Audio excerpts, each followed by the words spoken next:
Hello everybody, once again, welcome back to the Matthew and Carlene channel. Just a beautiful day here in Florida. I hope all of you are having a wonderful day. I know for a fact I am.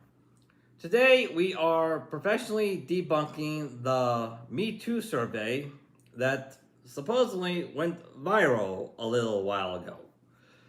So if you like this content, by all means, like, subscribe, hit that notification bell so you never miss another episode. Now, if you just skim through this survey, I can understand that it does look pretty scary. So yeah, I can definitely see how it went viral. I definitely do. However, if you read and analyze the contents very closely, you would realize that there are so many red flags in this survey. Even an 8-year-old to 12-year-old child can tell you it's complete bull.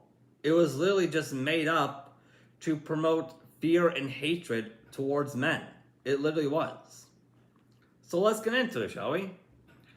The first red flag I noticed is that it says 81% of women have reported online to have experienced sexual harassment in their life in some shape or form.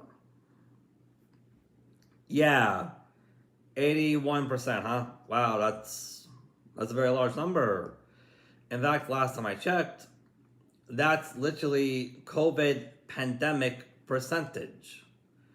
If that percentage was really true or accurate, if it really was, you would be seeing sexual harassment every single time you walk out your front door. There would be no real way to conceal it at all. No real way. You will see it every time you walk out your neighborhood, every time you look out your front window. Literally, there'll be just no way to conceal it from the general public. No possible way. Another red flag I noticed within this survey is that the women who made it, they literally said they included a more broader definition of sexual harassment within this survey. Yeah. I hate to raise two ladies, but being born a woman alone does not give you the authority to make serious legal reforms. That's literally one of the reasons why we have a system of checks and balances.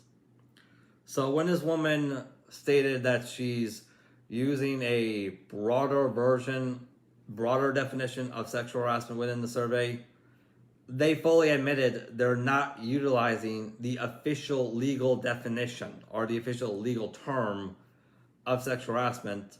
They're utilizing their own version. AKA, they admitted within the Me Too survey, they made the whole thing up. They literally, the survey was completely 100% made up just so they can promote hatred and fear of Western men. They literally admitted to that. Another red flag I noticed within the survey, it says right here they include catcalling within their survey. Ooh, wow, catcalling, huh? Yeah, in case you guys don't know what catcalling is, catcalling is where you make a comment or gesture towards an individual's physical features. Yeah, I hate to break this to all you guys, but there's no way that can be an official legal term. The reason why is because it's very overly broad. It is very overly reliant on an individual's point of view and not on factual evidence. Point of view, like, I'll be honest with you, is not admissible in a court of law. It really is not. And it also creates a direct conflict with the constitutional right to freedom of speech. And therefore, there is no way catcalling can be reinforced by law enforcement. Therefore, there's no way catcalling can be an official legal term. There's no possible way. Another red flag I noticed is that, it says right here, she's utilizing the U.S. Central Disease of Control, aka CDC, as a study reference. Yeah, Wow, damn it, these feminists really do have quite the imagination, don't they? Well, I can tell you all that I'm a healthcare worker myself. I worked in the heart of the hospital, sterile processing for many years now, pretty much since, I don't know, like 2017. And I also, in my department, we literally work with the CDC itself. And I can tell you straight up, I can literally tell you straight up, CDC, Central Disease Control, is literally that. Their job is to find ways to control the spread of infectious diseases. They have nothing to do with dangerous behavioral patterns. That is the DOJ, the actual Department of Justice. So these women who created the survey, they're utilizing an agency that has nothing to do with sexual harassment as a study reference. Quite literally. Well, I gotta admit, they really do have quite the imagination. They really do. Another red flag I noticed is that in the survey they're including a hearsay statement from a mother. Hearsay, once again, not admissible in court of law. It really is not. Where she's speaking for the daughter, her supposed daughter. I don't really know if this daughter even exists. Where she stated that according to her daughter, she was incredibly traumatized coming back from the library because 3 boys commented on her hips, saying nice hips. Yeah. I hate to break this to all of you guys, especially the ladies here, but men cannot control your emotions for you on your behalf. We are not psychics. So whatever emotional problems you have as an individual, I am terribly sorry, but those are your problems and therefore they are your responsibility. Also, I'm going to be completely honest. If all it's going to take for a woman to go through that much hysteria and have that much trauma is for a man to just say nice hips to you, like if that's really all it's going to be, I got news for you. That's not on the fault of the men. It's not. That's not the fault of the men at all. The fault goes to the mother because she has been purposely and intentionally prioritizing her hatred of men over doing her job as a mother, which is teach your daughter the necessary amounts of skills and responsibilities to successfully lead her own life. Personally, I think that daughter needs to be taken away from the mother.